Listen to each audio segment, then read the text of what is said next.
Evelyn to Philip, September 12, 1944. Dearest Phil, have a little time and thought I'd start on my daily missive. I was delighted beyond words when I received no less than four letters, all from you, sweet, dated September 5th, 6th, 7th, 8th. That means the last letter is but 4 days old and brings you about as close to me as we can possibly be. There wasn't anything exciting about the contents, but they were enough to make me feel especially good.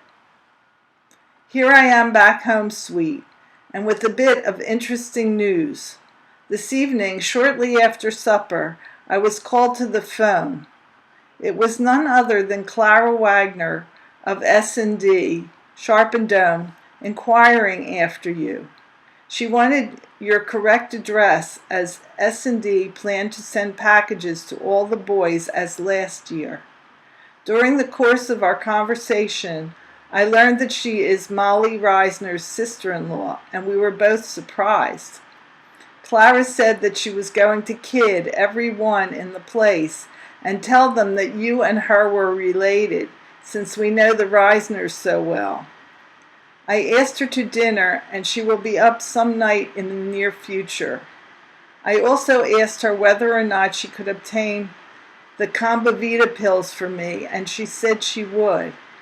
I don't know if I told you that the government got after all concerns making vitamin pills and put a ceiling price on them, which in turn lowers the price of Combivita from what you used to pay wholesale, $2.16, to $1.68 per 100.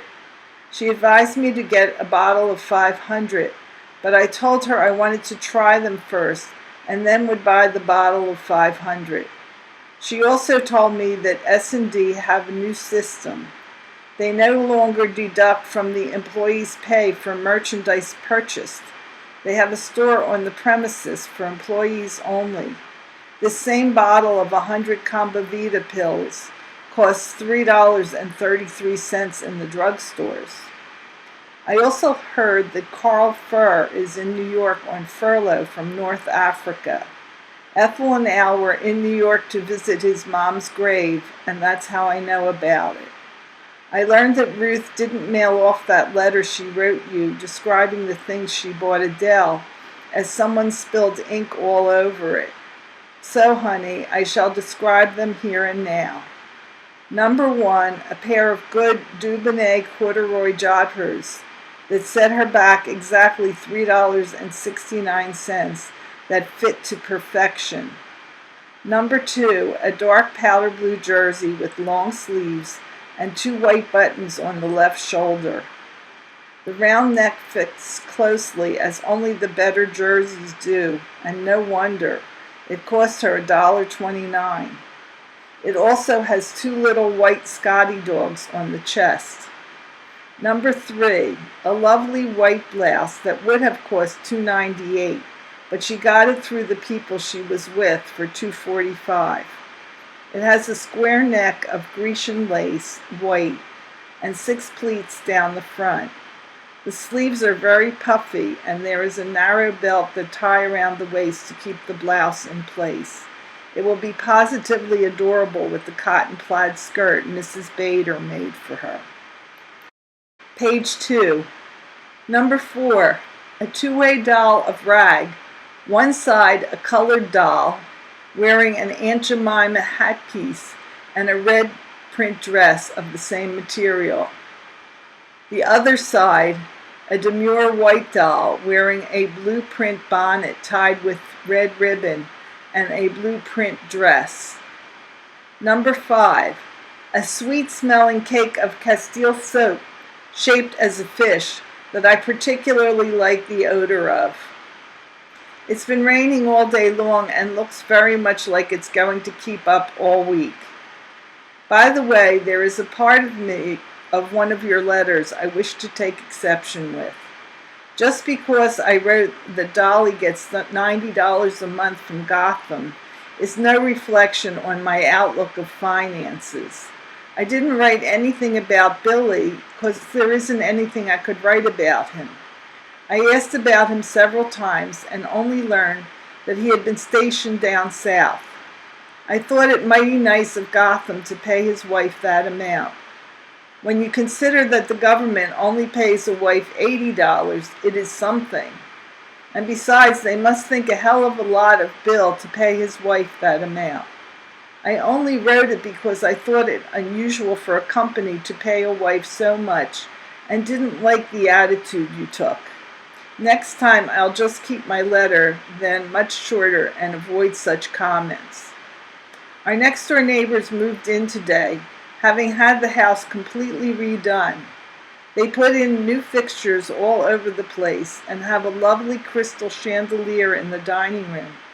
It will really be gorgeous when they get done with it. I can't wait till we will be able to do the same. This whole house needs a painting from ceiling to floor and inside out. There'll come a day. I've started to comb Adele's hair with the part on the left side and completely combed back instead of the usual pile in the center of her head. She doesn't look very much like a baby anymore, but a regular little girl, and it is a funny feeling as you realize that your baby is not a baby anymore.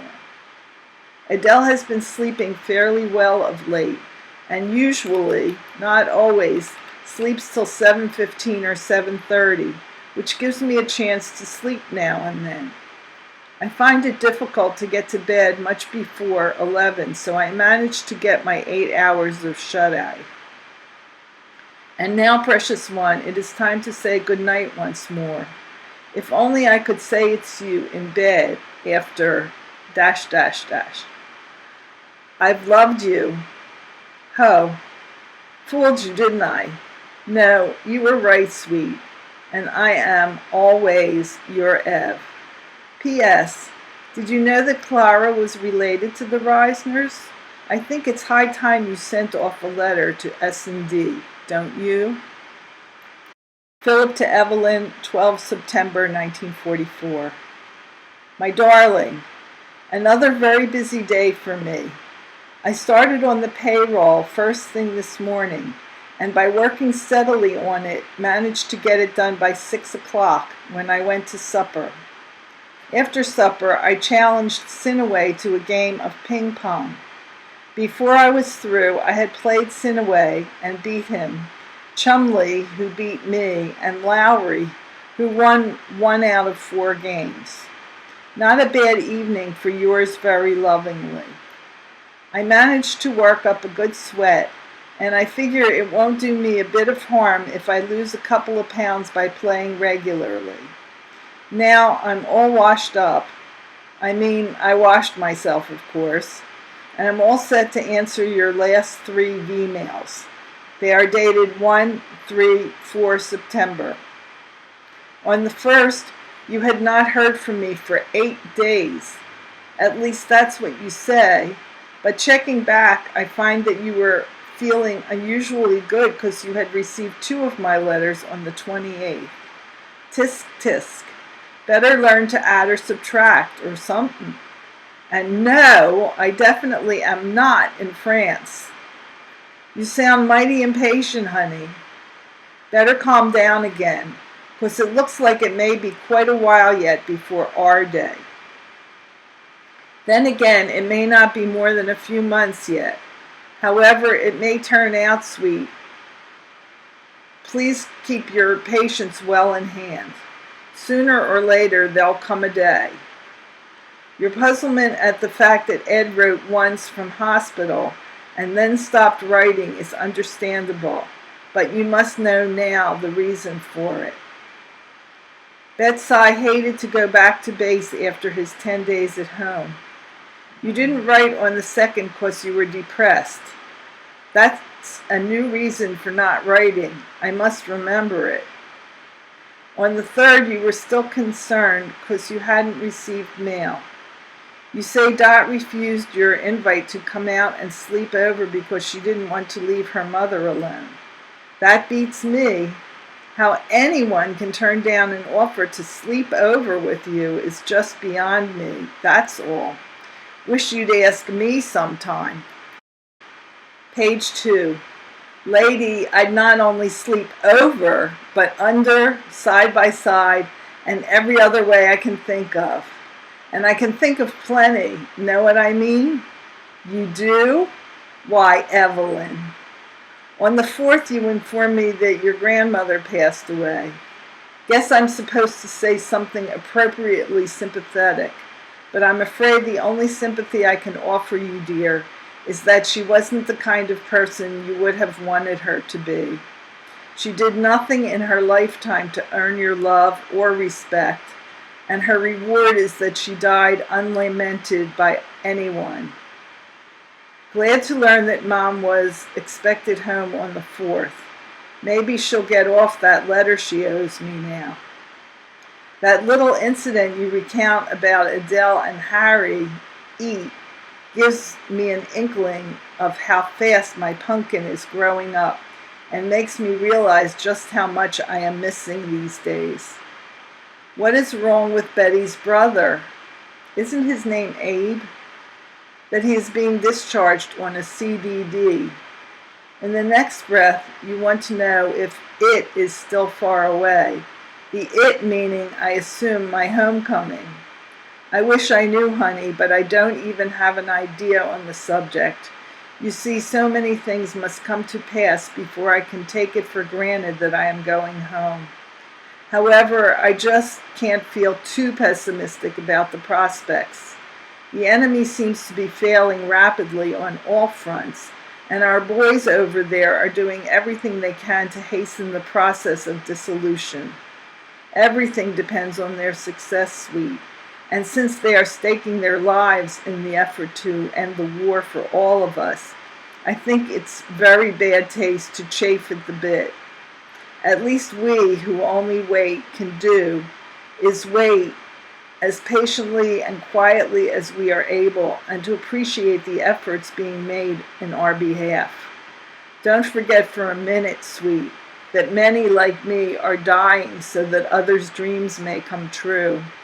Remember it always, and be properly humble, that you may be worthy of the eventual return of your adoring Phil.